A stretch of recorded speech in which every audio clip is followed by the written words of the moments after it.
वडार समाज एक ऐसा तबका है जिसे हिंदुओं में शामिल तो किया जाता है, लेकिन इनके हुकूक की बात आती हो तो इन्हें पसमानदा न होने की वजह से नजरअंदाज कर दिया जाता है। ऐसे में वडार समाज ने अपने हुकूक के लिए वंचित की तरफ नजरें जमा दी हैं। वडार समाज की वंचित की तरफ हो रही रुग़बत को देखते हुए वडार समाज के मसाइल को सुनने और जानने के लिए वंचित बहुजन आघाड़ी ने वडार समाज के साथ एक संवाद प्रोग्राम मुनक्किद किया। नांदेड़ के होटल अतिथि में मुनक्किदा इस संवाद बैठक में वडार समाज के जिम्मेदारों ने शिरकत की। इस मौके पर वंचित के रियासती तर्जुमान फारूक अहमद ने वडार समाज को अपने मसाइल के हल के लिए वंचित बहुजन आघाड़ी के साथ खड़े हो जाने का मशवरा दिया। इन्होंने कहा कि दीगर पार्टियों ने वडार समाज का सिर्फ सियासी इस्तेमाल किया, जबकि इनके मसाइल जूं के त्यों ही बरकरार रहे। ऐसे में ये समाज पसमानदगी की तरफ चला गया और कई मसाइल का शिकार हो गया। प्रोग्राम में वंचित बहुजन आघाड़ी के शहर सदर अयूब पठान, अमृत निरंगलकर, वेंकटेश पवार, श्याम कांबळे, विठ्ठल गायकवाड और दीगर मौजूद थे।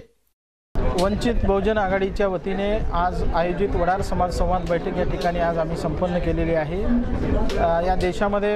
देशाला स्वातंत्र्य मिळून आज 75 वर्ष पूर्ण झाली। आजही वडार समाजासारखे छोटे छोटे जे समाज आहेत आजही विकासापासून आज वंचित आहे। माननीय श्रद्धेय ॲडव्होकेट बाळासाहेब आंबेडकर साहेबांनी या महाराष्ट्रातल्या तमाम गोरगरीब जनतेला, वंचित घटकांना सोबत घेऊन सत्तेमध्ये नेण्यासाठी साहेब अहोरात्र मेहनत घेत आहेत आणि साहेबांच्या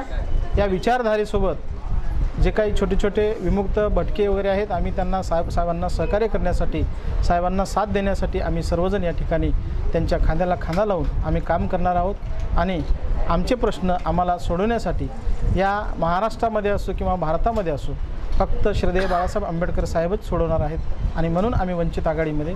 हा कार्यक्रम घेतो। हमारे मुल्क का जो जमहूरी निज़ाम है, इस निज़ाम के अंदर हमको मज़हब और जाति के आधार पर चुनाव लड़ने से ये मुल्क को और जमहूरियत को फ़ायदा नहीं होगा, दस्तूर की रक्षा नहीं होगी, संविधान की रक्षा नहीं होगी। तो हमको सभी समाज और जातियों को साथ में आकर, बहुजनवादियों को आकर पहचानना पड़ेगा कि जो लोग अब तक सत्ता में थे, 70 सालों से हमारा शोषण किए, उन